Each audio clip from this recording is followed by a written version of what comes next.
De volta à escola e cada um de um jeito. Na preguiça.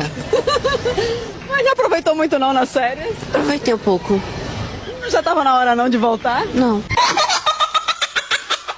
Eu já estava ansiosa para as aulas, porque eu não tinha o que fazer em casa, eu estava meio entediada, sabe?